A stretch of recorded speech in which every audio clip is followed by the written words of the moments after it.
नमस्कार। मोहम्मद रफी संगीत की दुनिया का वो नाम जिसके बिना हिंदी सिनेमा की कल्पना करना ही बेईमानी सी लगती है। शायद ही कोई ऐसा होगा जिस पर रफी साहब की आवाज का जादू ना चला। पुराना दौर हो या आज का दौर, लगभग हर जनरेशन ने रफी साहब की आवाज वाले गानों पर जी भर के प्यार लुटाया।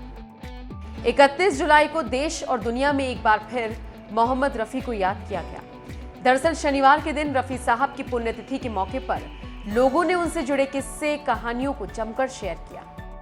रफी साहब के फिल्मी, गैर फिल्मी गीत, भजन, गजल से लेकर दूसरी भाषाओं में गाए उनके गीतों से जुड़े बेहद शानदार किस्से हैं। उनके निजी जीवन से जुड़ी कहानियां बेहद दिलचस्प हैं।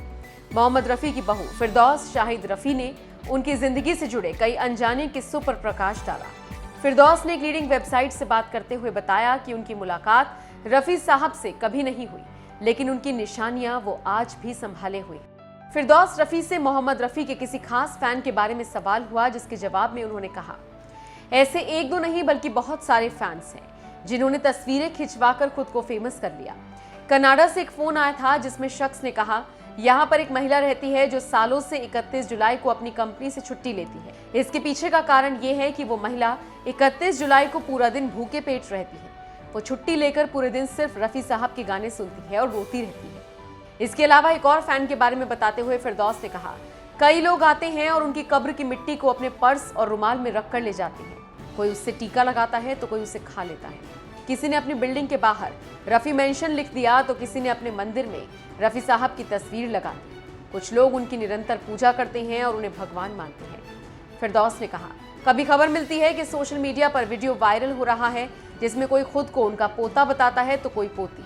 हालांकि हमें इस पर कभी गुस्सा नहीं आता, बल्कि फख्र महसूस होता है कि हर कोई उनसे किसी न किसी रूप में जुड़ना चाहता है। फिरदौस से कोई बेहद दिलचस्प और अनसुना किस्सा सुनाने के लिए कहा गया तो उन्होंने कहा, रफी साहब के गुजर जाने के बाद एक बार हमारे घर पर एक बाबा आए। उन्होंने कहा, मैं कश्मीर से आया हूँ, मुझे रफी साहब से मिलना है। हमने कहा, रफी साहब का इंतकाल हो गया है, क्या आपको नहीं पता? इस पर बाबा ने जवाब दिया, तभी मैं कहूं कि मेरे पैसे आने बंद क्यों हो गए? पूछने पर उन्होंने बताया कि रफी साहब उनके घर पर पैसे भेजा करते थे और इसके बारे में किसी को नहीं पता था। फिरदौस ने मोहम्मद रफी से जुड़े और भी कई किस्से सुनाए। आपको याद होगा, रफी साहब को लेकर खबर आई थी कि गाना गाते गाते उनके गले से एक बार खून निकल आया था। इसको लेकर फिरदौस ने कहा, यह खबर अफवाह थी। नौशाद साहब ने भी एक इंटरव्यू में कहा था कि गले से खून नहीं आया था।